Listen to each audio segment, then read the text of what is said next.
I love Canada in November. It's that magical time of year when so many of us, we get up and go to work and it's dark. And then we come home from work and it's dark. They say it leads to seasonal affective disorder. Canada, the birthplace of sad. But I gotta say, on my way to work this morning, I wasn't so much concerned about the lack of sunshine and my mood as I was with the two pedestrians I almost ran over. And believe me, the fact there was just two of them means this was a good day. And why did I almost run them over? Well, as I mentioned, it was dark, a fact that seems to be lost on the vast majority of pedestrians this time of year. That, and I swear to God, one of them, head to toe in black, might as well have been wearing a burqa or a cloak of invisibility.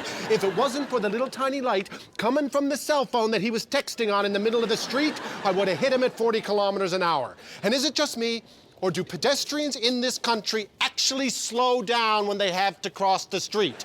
I believe they do. Science will back me up on this. Now, don't get me wrong, I've been a bad pedestrian. I know that we all have. Just last month, I was texting with my sister. I was halfway through the crosswalk and it dawned on me.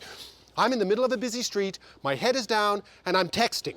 If I die in the next 5 seconds, it's my own fault. And not only that, the people I know, the people that love me the most, and I know this about them, they will make fun of me at my own funeral.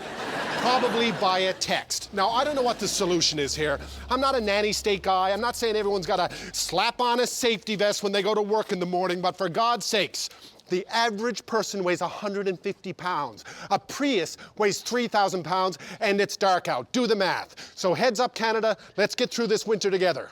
Better sad than sorry.